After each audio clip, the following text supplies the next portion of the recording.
her neighbor several days before. Police suspect Tamara Samsonova, a normal old lady, right?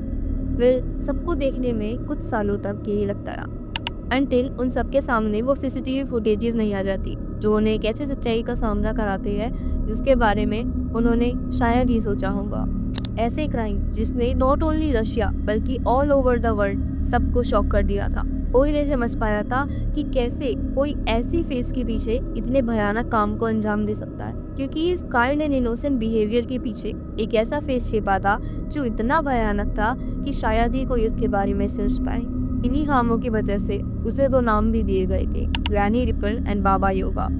This is the case of तमारा सामसोनोवा, Russia's most evil and सबसे old serial killer, जिसके crimes ने सबका दिल दहला दिया था। अ ग्रैनी विद अ डायरी, एक ऐसी डायरी जिसमें उसने अपनी सारी क्राइम्स को बहुत ही डिटेल में एक्सप्लेन किया था। उसने सब बताया कि कैसे वो लोगों को मारती, कैसे वो उनके बॉडी पार्ट्स कंज्यूम करती। Even after 9 years of her arrest अभी तक पता नहीं लगता है कि उसने टोटल ऑफ कितने लोगों का मर्डर किया था, क्योंकि वो कभी प्रूव ही नहीं हो पाए। several days before. Police suspect Tamara Samsonova may have also killed a 32-year-old lodger in 2003. Tamara Samsonova, born on 25th April in 1947, born in Uzhur, अपना हाई स्कूल वहीं से कंप्लीट करने के बाद वो आफ्टर ग्रेजुएशन के लिए मॉस्को चली जाती है। Study in Moscow state linguistic university and after graduation वो एसटी पीटर्सबर्ग चली जाती है एंड वहीं पे कुछ टाइम के अंदर ही शादी भी कर लेती है। 1971 में ये दोनों कपल सेटल हो जाते हैं और डिमिट्रॉफ स्ट्रीट एक न्यूली बिल्ट पेनल हाउस में। 16 साल तक तमारा सामसोनोवा ने टूरिस्ट ट्रेवल एजेंसी के लिए काम किया था इन ग्रैंड होटल यूरोप। यहाँ तक सब कुछ ठीक चल रहा था, लेकिन कहानी में ट्विस्ट आता है 2000 में, जब अचानक से खबर आती है कि तमारा सामसोनोवा का हस्बैंड डिसअपियर हो चुका है। उसके हस्बैंड का नाम था एलेक्सी सामसोनोवा। अचानक से बस वो डिसअपियर हो गया, कुछ पता नहीं चला कि आखिर तमारा का हस्बैंड गया तो गया कहाँ। But the weird thing is कि तमारा सामसोनोवा ने कभी इस चीज की रिपोर्ट फाइल नहीं कर पाई। बट सबसे अजीब बात तो ये थी कि अपने हस्बैंड के डिसअपियर हो जाने के 5 साल बाद वो एक स्टेटमेंट देती है। इन द ईयर 2015 अप्रैल के महीने में वो एक इन्वेस्टिगेशन यूनिट को कांटेक्ट करती है जो पीटर्सबर्ग में ही थी और एक स्टेटमेंट देती है अपने हस्बैंड की डिसअपियरेंस के बारे में। हालांकि वो स्टेटमेंट क्या थी उसका कोई रिकॉर्ड नहीं है, लेकिन ये काफ़ी अजीब बात है कि वो अपने हस्बैंड के डिसअपियर हो जाने के बाद 5 साल रुकी एक स्टेटमेंट देने के लिए। अपने हस्बैंड एलेक्सी के डिसअपियर हो जाने के बाद तमारा सामसोनोवा एलेक्सी के साथ जिस घर में रहती थी उस घर को वो दूसरे लोगों को रेंट देने लगी, जिससे वो अपने लिविंग एक्सपेंसेस भी निकाल पाए। इतनी सिंपल तमारा सामसोनोवा की ये स्टोरी लगती है, उसके पीछे उतनी ही डार्क रियलिटी छिपी हुई थी। तमारा सामसोनोवा जिस भी पर्सन को घर रेंट देती उसके साथ रहती, वो उसी को कुछ ही दिनों के अंदर मार दिया करती थी। वेल ऐसा प्रूफ तो नहीं हो पाया, बट सस्पेशंस सारे यही कहते थे। इन द ईयर ऑफ 2003 वो एक सर्गी पोतांगिन नाम के पर्सन के साथ अपना अपार्टमेंट शेयर करती है, जो कि 44 ईयर ओल्ड मैन था जो नॉर्वेज से आया था। बट जब वो तमारा सामसोनोवा के साथ रह रहा था उसके कुछ टाइम बाद ही अचानक से वो गायब हो जाता है। कहाँ किसी को नहीं पता चल पाया और ना ही इसकी कोई कंप्लेंट हो पाई एंड उसकी ये डिसअपीयरेंस अचानक से गायब ही हो गई। एंड सबसे वियर्ड बात तो यही है कि अगर तमारा सामसोनोवा के साथ रहने वाला कोई पर्सन डिसअपियर हो जा रहा है तो आखिर वो उस चीज़ की कंप्लेंट भी नहीं कर रही है कि उसकी तरफ कोई भी एक्शन नहीं ले रही है, क्योंकि आखिर में ये सारी चीज़ें वो खुद कर रही। सबसे छिपके वो एक ऐसे क्राइम को अंजाम दिया करती थी जिसको तो कोई इमेजिन भी ना कर पाए। ओवर माइनर आर्ग्यूमेंट्स या फिर बढ़ते समय के साथ वो अपने साथ रहने वाले पर्सन को मार दिया करती थी और उसकी बॉडी को स्ट्रीट्स पे डिस्पोज कर दिया करती थी पॉलिथीन बैग्स में रैप करके। एंड द फैक्ट इज किसी को शक भी नहीं हो पाता, वो अपने काम को तेज सफाई से किया करती थी। Best time to dispose a body according to her was night, क्योंकि रात के समय कोई नहीं लिख पाता, किसी को पता नहीं चल पाता कि आखिर उनके आसपास क्या हो रहा है। न जाने कितने सालों तक, कितने टाइम तक तमारा सामसोनोवा का ये गेम चलता रहा। एंड फिर आता है द ईयर 2015। तमारा सामसोनोवा अपना घर रेनोवेट करवाती है। अब जब वो अपना घर रेनोवेट करवा रही थी तो उसकी एक म्यूचुअल फ्रेंड उसे वेलेंटीना से मिलवाती है। तमारा सामसोनोवा की फ्रेंड के थ्रू ही तमारा एंड वेलेंटीना मिले थे। कुछ टाइम के लिए वेलेंटीना तमारा को ऑफर कर देती है कि हाँ, जब तक तमारा का घर रेनोवेट हो रहा है तब तक के लिए तमारा वेलेंटीना के घर में रह सकती है। जिसको वेलेंटीना अपने घर में रख रही थी वो कोई नॉर्मल ओल्ड लेडी या फिर एक इनोसेंट पर्सन नहीं थी, बल्कि उसके पीछे तो एक ऐसा मॉन्स्टर छिपा था जो वेलेंटीना नहीं देख पाई और जिसने वेलेंटीना की पूरी जिंदगी को ज्यून कर दिया। जिस स्ट्रीट में तमारा सामसोनोवा रहती थी उसी स्ट्रीट पर वेलेंटीना भी रहती थी। स्टार्टिंग में तो दोनों बहुत ही आराम से रहने लगे, कोई प्रॉब्लम नहीं चलती थी। लेकिन जैसे जैसे टाइम बढ़ता गया वेलेंटीना को कुछ ठीक नहीं लगा एंड वो उससे लड़ने लगी कि तुम चले जाओ। क्योंकि टाइम के साथ साथ वेलेंटीना को समझ में आ सकता था कि she is not a person जिसके साथ आप एक घर शेयर कर सको। उनमें बहुत सारी आर्ग्यूमेंट्स होती थी घर के कामों को लेकर और भी कोई ना कोई चीजों पर उनकी आर्ग्यूमेंट्स आखिर चलती ही रहती थी। काफी टाइम हो चुका था, तमारा का घर भी रेनोवेट हो चुका था, लेकिन इसके बावजूद भी तमारा वैलेंटाइन का घर छोड़ने को तैयार नहीं थी। और इन्हीं आर्ग्यूमेंट्स के चलते वेलेंटीना के बार बार रिक्वेस्ट करने के चक्कर में कि वो उसका घर छोड़ दे, धीरे धीरे तमारा सामसोनोवा को ये चीजें बहुत ज्यादा डिस्टर्ब करने लगी।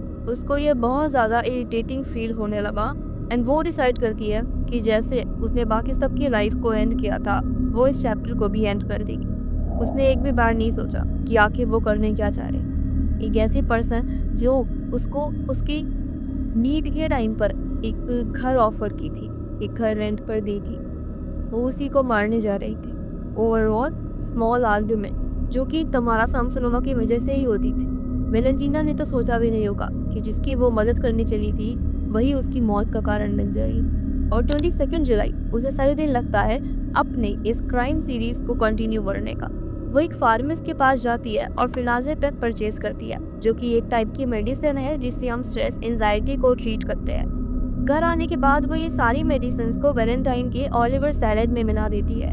वेलेंटाइन के साथ इतने दिन रहने के बाद उसे पता था कि वो क्या खाती है और वो कब खाती है, तो उसके लिए ये इजी हो गया था कि कैसे वो उसे बेहोश कर सकती है एंड अपना नेक्स्ट टारगेट बना सकती है। 23 जुलाई को तमारा सामसोनोवा वेलेंटाइन को किचन में डेड पाती है।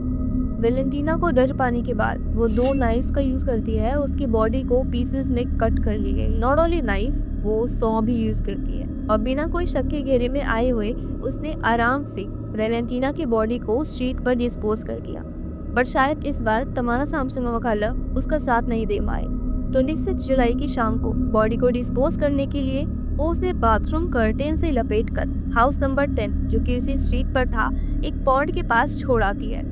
पूरा एक दिन तक उस लाश को कोई भी नोटिस नहीं करता, बट ऑन 27 जुलाई एक पर्सन इसे नोटिस करता है। नोटिस करने के बाद इस चीज की कंप्लेंट जल्द से जल्द पुलिस को दी जाती है।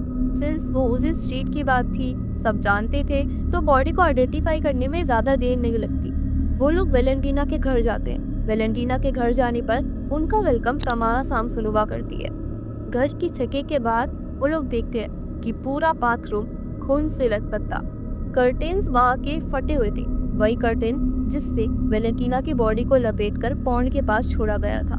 तुरंत तमारा सामसोनोवा को अरेस्ट कर लिया गया था। जब वेलेंटीना की बॉडी को और ज्यादा चेक किया गया तो पता चला कि उसके इंटरनल ऑर्गन्स मिसिंग, जबकि वेलेंटीना के हैंड्स एंड हेड तो वेलेंटीना के घर में ही एक सॉस पैन में मिल गए थे जिसके अंदर बॉइलिंग वाटर था, मीनिंग कि तमारा सामसोनोवा उसके हैंड्स एंड हेड को कुक करने वाली थी या फिर शायद कर चुकी थी। हालांकि उसके इंटरनल ऑर्गन्स जैसे कि लंग्स एंड बाकी इंटरनल ऑर्गन्स भी कभी मिले नहीं। सस्पिशियस जाता है कि शायद उसे तमारा सामसोनोवा ने कंज्यूम कर लिया। 29 जुलाई को फ्रुंजे डिस्ट्रिक्ट कोर्ट में जो कि एसटी पीटर्सबर्ग में ही था उसकी कार्रवाई चलती है। काफी टाइम तक ये केस चलता रहेगा एंड फाइनली ऑन 26 नवंबर तमारा सामसोनोवा ऑफिशियली सोसाइटी के लिए डेंजर बता दी जाती है। वेल इसी के साथ उन्हें तमारा सामसोनोवा के पास से एक डायरी भी मिली थी जहाँ पर वो अपनी हर डिटेल को नोट करती थी, कभी कभी बड़ी डिटेल्स को, बट कभी कभी कुछ दिनों में वो अपनी छोटी से छोटी डिटेल भी मेंशन कर दिया करती थी, जैसे उसने कॉफी पी, क्या वो उठ गई, इन चीजों को मेंशन करती थी वो, बट कभी कभी दिनों पर, नॉट ऑलवेज। उसकी डायरी 3 लैंग्वेजेस में थी, इंग्लिश, रशियन एंड जर्मन। उसकी डायरीज को जब इन्वेस्टिगेट किया गया, उन्हें पढ़ा गया, तो वहाँ पर एक एंट्री कुछ ऐसे थी: killed by Tanan Volodia, cut him in pieces in the bathroom with a knife and put pieces of his body in plastic bag and threw them away in the different parts of the Forensiski district। इस diary में उसने साफ साफ mention किया था कि उसने वोलोडिया का मर्डर किया।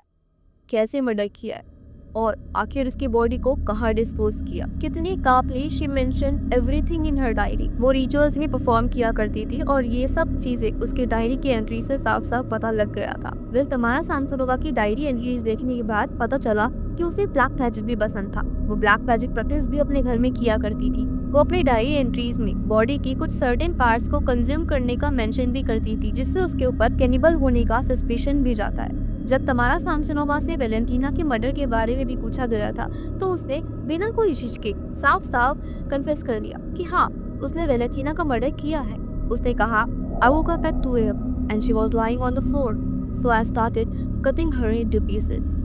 These were the exact words of Tamara Samsonova, calmly confessing to her crimes.